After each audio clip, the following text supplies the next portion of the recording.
nerds, just Jamie here with your friend Claude. And we're back with another episode of Nerd Bomber vs. Movies, the show where two movies fight and we pick a winner. As always, before we get started, a couple of reminders before we get going here. First of all, we don't pick the scores for these movies out of thin air. We don't just make them up. We have a rubric. We try to stay professional. We try to stay objective. And in doing so, sometimes our scores don't actually perfectly match our feelings about a movie. It's an interesting phenomenon. I was kind of surprised the first time it happened to me. Same. It's maybe something we'll explore more on an episode, maybe an episode of the podcast. Who knows? I think it's worth it, and it's an interesting thing that happens. Second, we don't exhibit the movies here on the show. We do not have the budget for that kind of thing. But we do encourage, we might show you a clip or a trailer. We do encourage everybody to go find the movies, watch them, see what you think, come back to us, let us know, because we want to get some engagement. We'd like to know what you think. All right, so that said, let's talk about today's show. Jim Henson weighs heavily on today's episode. Of course, Henson is the well-known and beloved late creator of The Muppets. Today's show is not about The Muppets per se. That's, no. Visual aid. Oh. Dark Crystal and Labyrinth. That's what we're talking about today. Most people, I think, they think of these movies as a pair. I know I do. Obviously, the makers of this DVD set do. And that's why it makes sense to have them on an episode here. First up is The Dark Crystal. Released in 1982, it was based on a story by Jim Henson. He wanted to capture the spirit of Grimm's fairy tales. He would say that he thought it was unhealthy for children to never be scared of anything, so this movie has a little bit of a darker tone. Worked on me.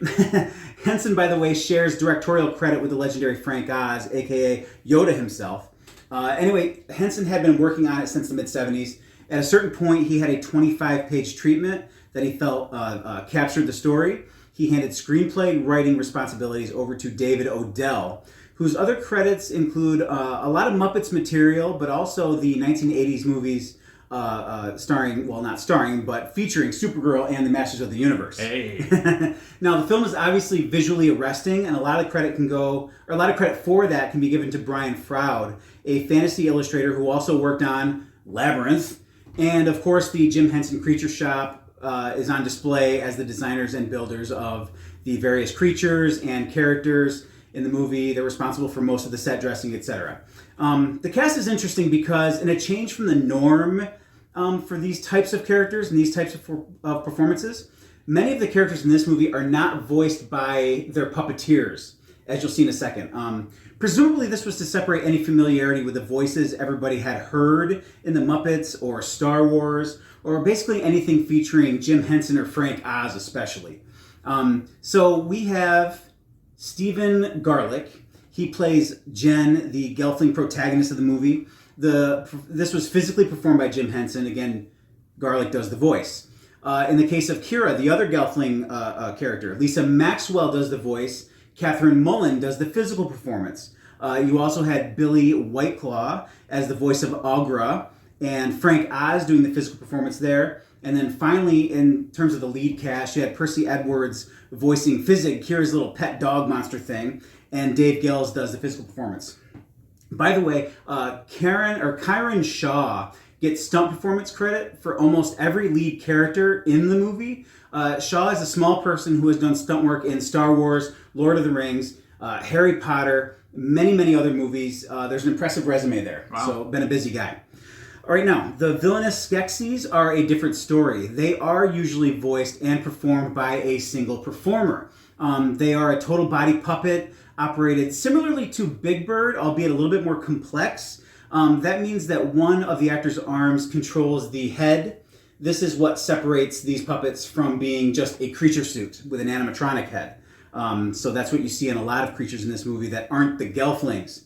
The film was a nominal success at the box office. It tried to have a wide pop culture footprint. There were books, there were board games, there were card games, there was even a video game, which is kind of impressive when you consider the early release date, 1982. You're talking Apple II and Atari 8-bit computers there. Yeah. Obviously, though, The Dark Crystal found most of its success as a cult film later on. Eventually, it even got a prequel series on Netflix in 2019, which is impressive so many years later. So it definitely did make a mark, maybe a little bit after its own time. All right, so next up would be Labyrinth. This one was released in 1986. Henson directs again, solo this time, and he again gets story credit, this time with children's book author Dennis Lee. How it worked was Lee basically wrote a novella based on Henson's ideas. That novella was then handed to none other than Monty Python's Terry Jones, and he wrote the screenplay for the film. So a little bit of going back and forth there. There was a lot of conversation. The movie was in progress for quite a while. Henson first started putting it together in 1983. The intention was to have a movie with a lighter tone than The Dark Crystal. I think that's mostly accomplished. Yeah. In addition to the lighter tone, this movie also has humans on screen. So starring as Sarah Williams, the teenager who journeys into the labyrinth to find her kidnapped baby brother Toby, is Jennifer Connelly. Connelly, of course, is a great, very successful, very prolific actor, and we've actually mentioned her on the show before. Right. She was in The Rocketeer. Starring with Connelly as iconic Goblin King and noted baby napper Jareth is the iconic David Bowie. He was cast ahead of others that Henson considered, which included Sting, Prince, Mick Jagger, even Michael Jackson. I couldn't really imagine any of those guys pulling it off. Right. Finally, this movie, of course, has any number of Henson veterans in roles as various creatures, monsters, goblins. Brian Henson is in this. He's the son of Jim Henson. Jim Henson was not in this movie as a performer. Also appearing are Frank Oz, Kevin Clash, Catherine Mullen, David Gels, a lot of just Henson veterans. And appearing are legendary actors Kenny Baker and Warwick Davis, but good luck figuring out where they are because it's hard to figure that out. They're well hidden and well covered. Where's Warwick? Once again, credit for the visual appeal of this movie is thanks largely to Brian Froud and the amazing, once again, Henson Creature Shop. This movie probably has a much larger pop culture footprint than The Dark Crystal now, having built its own huge cult following over the years, but at the time it was a bomb. It didn't do well at all, as you'll see in a minute. Despite that, there were books, there were comics, again, there was a video game tie-in, and while it hasn't seen a prequel, or a sequel that is, or a TV series yet, there are currently whispers of a sequel in development, could be a movie, could be a TV show, as well as a stage show, so we'll see if any of that ever comes to light. So there you have the basics. Now we'll bring out the big board, and Claude will give you the tale of the tape. All right, we're back with the big board. Claude, take it away. Here is today's tale of the tape for The Dark Crystal and Labyrinth. Right from the top, we start with the distributors: Universal Pictures, Legendary Studio for The Dark Crystal, TriStar, which I guess now is Columbia TriStar, if it even exists. It's probably been absorbed by several other companies, and down into one mega conglomerate. Till all are one. Right. Moving down to the release date, kind of a Christmas release for The Dark Crystal, which is kind of interesting considering the tone. December 17th, 1982. We were just a few months old. Well, I guess you were closing in on a year. Yeah, I was getting close. June 27th, 86 for Labyrinth, just after my 4th birthday. As we come down to the rating, it's a tie. They're on equal footing, both rated PG. Now, this is the early 80s PG, where some things went that you wouldn't see going today before PG-13 was created. Thanks to the Gremlins in, Temple of Doom. Running time, fairly even. 93 minutes for The Dark Crystal, 101 minutes for Labyrinth. A little bit of, 10 extra, 9, 8, I can't do math. Extra minutes. They don't amount to much difference. Budgets right on equal footing as well. Both coming in at $25 million, which for the 80s, the early 80s, mid-80s, it's kind of a lot. That's quite a bit of buying power at the time. Yeah. I mean, it makes sense. Creature and effects heavy. But here's where the interesting results come out. The Dark Crystal made back its money and closing in on doubled its money, $41.4 million at the box office. Now, we said in the beginning it was a modest hit, and there you go. The numbers back it up. And we also said that Labyrinth was a bit of a bomb. And as you can see, 12.9, just under 13 million. Rough stuff. Like half its budget brought back, which is shocking because, you've got 4 years of advancement. You've got 4 more years of people being used to Henson in the movie business. It just didn't work out when theater goers spent their money that year. So there we have it. These are the numbers, and this is how it all shakes out. All right, that's the tale of the tape. We are off to watch The Dark Crystal, and we'll be back in a minute.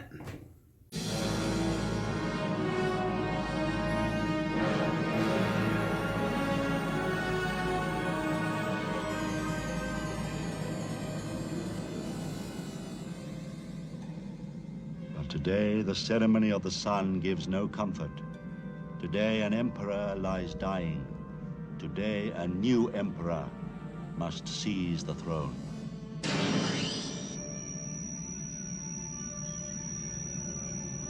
All right, we're back from watching The Dark Crystal. So that means it's time for our first round of scores. So, Claude, The Dark Crystal. Well, here's what I have. It's a complex movie with a complex result. And I think that you can see that reflected in the scores. We're going to jump right into the visuals, and it's tough to know exactly which way to go for this because it's visually impressive. It's, especially considering that it came out in the early 80s and what it was shooting for, and then the technical complexity involved in pulling it all off. You got to take that into consideration. It's technically a beautiful looking film, but several areas within that beauty are fairly ugly. They kind of fall short. It was very ambitious overall, and I think we agreed while watching the movie that it's full of detailed stuff. The individual aspects have so much going on. But it seems like they spent so much time on those individual parts that they kind of took their eye off the bigger picture. And some of that suffers in the visual department specifically.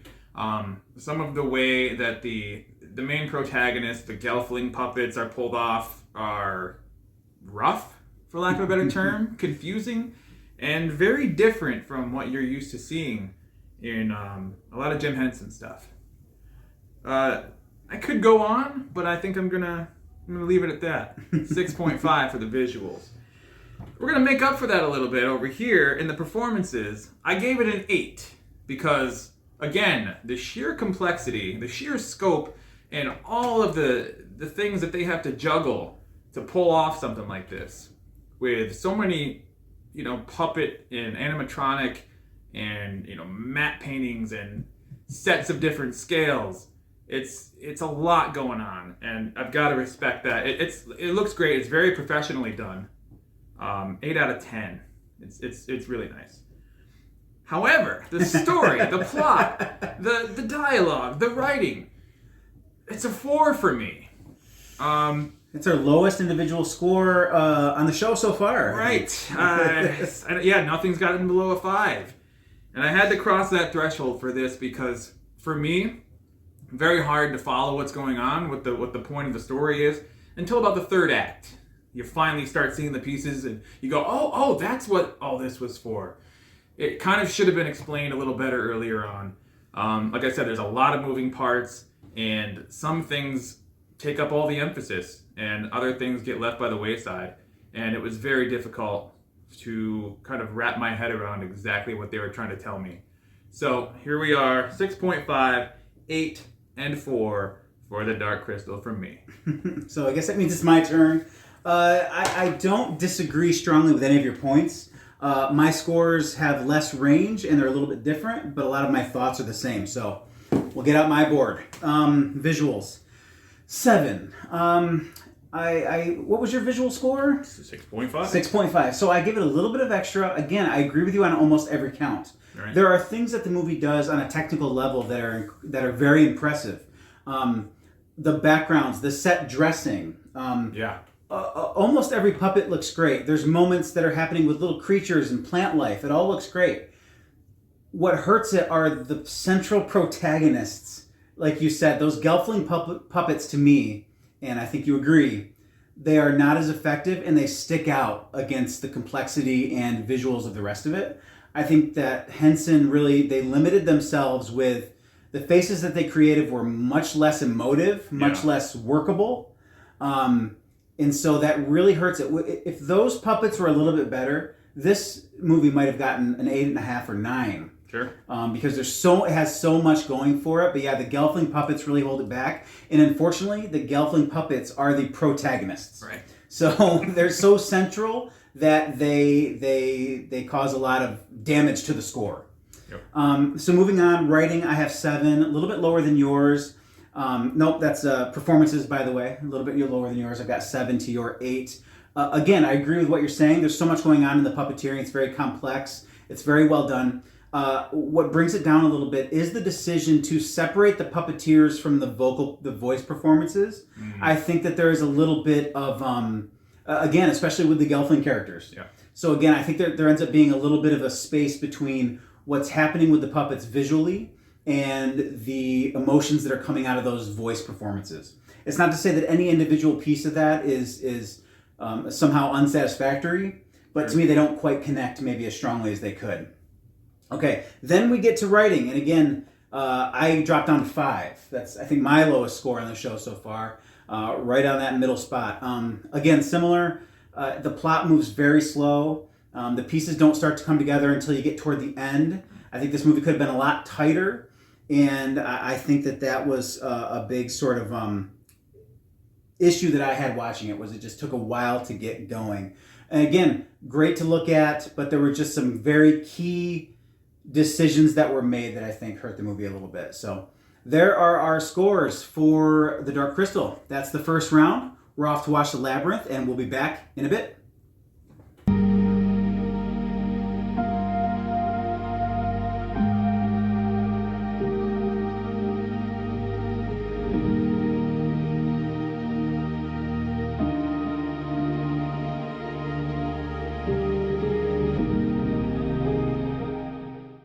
We're back yet again, this time from watching The Labyrinth, which means it's time for more scoring. I guess this time I'll go first. Here's my board. Higher across the board than The Dark Crystal. Starting off with visuals, 8. Again, you know, The Dark Crystal has accomplished visuals. There was a very focused reason why the score dropped. Labyrinth doesn't suffer from that. The visuals are very consistent. In some ways, they are a little bit simpler. And I think that the movie benefits from that. The central focus of the movie is more focused, and I think there's less energy put into little background creatures, little background things happening. Again, that's not to say that they weren't fascinating and interesting in The Dark Crystal, but I think this movie benefits from having it be a little bit more focused, while also being just as accomplished. Performances, 7.5. A little bit of a higher score. The live-action performers are great. David Bowie, very charismatic. Jennifer Connelly is always good. But also the puppet performances, again, in contrast to The Dark Crystal, better because I feel like there's a better connection between the performance and what you see and what you hear. Agreed. And that's what, again, I think Dark Crystal suffers from not having that. So Labyrinth has it in its puppeteering, and it has also good, solid performances from its live-action actors. Writing, 7. Again, more consistent, more tonally consistent. Jim Henson talked about wanting the Dark Crystal to be dark and wanting the Labyrinth to be light. I think there are times in the Dark Crystal, maybe you can elaborate this later when you have your turn, there are times the Dark Crystal is a little bit uneven in what it wants to do tonally, and I think that the Labyrinth captures what it wants to do tonally more assuredly. It knows what it wants to be, and it accomplishes that goal, I think, a little bit more consistently than The Dark Crystal does. It's a little bit longer movie, but I think that the time is more well used. The plot moves along pretty well, and it's just generally, again, not to repeat myself, it just feels a little bit more tighter and consistent. So those are my Labyrinth scores. Claude, I turn to you. Well, I'm going with 8 across the board. Woo! Visuals, 8. The first of 3 8s. Almost in every way that The Dark Crystal falls short, The Labyrinth improves upon. I think a lot of that comes from, as you said, they didn't seem as divided in where they put their attention, to be as pulled in as many different directions with this one. Learned from their mistakes, for lack of a better way to say it. I mean, I wouldn't consider The Dark Crystal something that you should avoid, even though it sounds like we're probably judging it harshly. I mean, there's a lot to point out. But again, absolutely see it. It's an achievement for sure. But the Labyrinth is just that much more kind of pro and experienced, and you can kind of reflect that in the visuals. All the puppets across the board are nearly seamless. There was one aspect where the name of these creatures escapes me, but the orange creatures that remove their heads, we kind of agreed that it was a little rough visually because they were the only part of the film where the blue screen effects were very noticeable. But besides small nitpicks, visually this is a pretty stunning achievement. Performances, again, 8. And this is in every aspect for me. Obviously, it gets high marks for the creature shop and the puppet performers, all just doing a very complex set of tasks really well. Some of the standouts in that area for me are the part where she's falling down the well with the hands. Oh, yes, yes. And they're just making faces out of different people's hands. It's not even puppeteering. No, it's well, I mean, you kind of see the puppet experience comes across. It's the highest level of voguing I've ever seen. You can tell these people are very used to having to coordinate, which is kind of the essence of all this puppeteering and animatronic skills. But this is like doing it without any. This is like live, like unassisted puppeteering, like the raw essence puppeteering. of it. Yeah, exactly. Unprotected puppeting. And each face they make between like 3 people's different sets of hands is a unique face all the way down. Mm-hmm. It's crazy. Yeah. So there are other areas, but as far as like the actual actors in the film, David Bowie, for being a musician, I'm not sure what he's done before this acting wise, but for me this was the first time I was aware of him acting.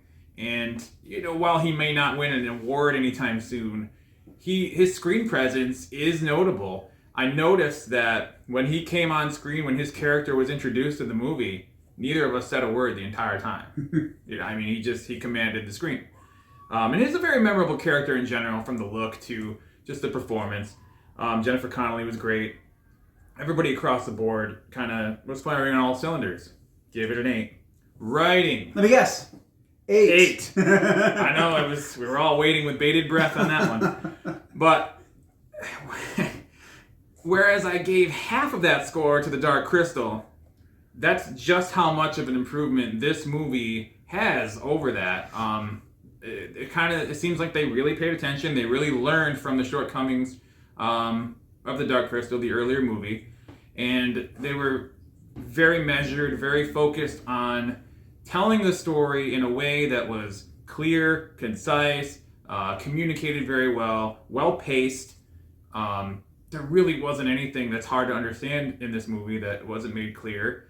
And on top of getting the basics down, it was able to pack in some like fun twists, some surprises, icing on the cake, so to speak. So I'm very comfortable giving this movie an 8 in every category. And that's my review for The Labyrinth. All right, well, there you have it. 2 rounds of scoring done. We're going to step away once more. We're going to do some calculations, and we'll be back with the big board. All right, we're back. We did some calculations. We did some arithmetic, and it's time to look at our final score. There you have it. Dark Crystal, 6.23. Labyrinth, 7.75. One of our highest scores. Our second highest score so far in the show, as a matter of fact. Claude, initial thoughts? I think that the score for The Dark Crystal it's still pretty respectable for as harsh as it might have sounded like we were being. It reflects that there are still a lot of good in that movie, a lot of valid things, and a lot of successful technical aspects were pulled off. One thing that I might have overlooked to keep in mind is just how tonally confused some of it was. Particularly the villain characters, the Skeksis, very, very hard to take them seriously as the antagonists. Their henchmen, I thought, were more threatening. Yeah, those insect creatures, like robo beetles, kind of. yeah. That stuff like that is kind of reflected in the number you see before you. I'm not super surprised that Labyrinth got a high score. I'm a little surprised it got our second highest score of everything so far. Yes, yeah. Beating such movies that we really like Willow, Right. The Rocketeer, etc. I mean, I probably wouldn't have imagined that when I'm considering those movies individually. But again, that's the beauty of the way we score things on this show. It kind of reveals nuances that and forces you to think about movies in ways that you might not have previously. Absolutely. Yeah, like I said before, like I said in our intro, sometimes the scores reflect things that you don't think about going in. Somebody says, how much do you like a movie? You kind of you go on instinct. Scoring it like this really makes you break it down, and so you end up with surprising results like the 7.75 we see here for Labyrinth. Again, Dark Crystal, I agree with you. It's essentially the inconsistencies of the Dark Crystal that bring it down a little bit. Right. In all the same ways that Labyrinth succeeds, the Dark Crystal also succeeds. Yeah. But the Dark Crystal just fails in more ways than the Labyrinth fails. So I think that's reflected here. But again, I think both movies are worth watching, if nothing else, just for the visual, the imagery, the performances, the impressive puppeteering. Again, you're talking movies made in the early to mid 80s, that is. And they took the Jim Henson Creature shop took big leaps in what they were able to pull off, and were very ambitious with these two movies. And I think that it shows on screen. So I guess that's it. Yeah. That's it for you. That's it for me. All right, that does it for another episode of Nerd Bomber vs. Movies. Obviously, you found us right here on YouTube. We also do a podcast called the Nerd Bomber Podcast. We record it right over there. And the easiest way to find us is on Instagram at NerdBomberPod, and there you can find links to everything we do individually and everything that we do as part of the Wham Network. Yep. All right, well, that's it. For your friend Claude, I've been Just Jamie, and until the next battle, Aloha. Please deposit litter in trash receptacles as you exit the auditorium. The perfect gift for any occasion, gift certificates are available at the box office.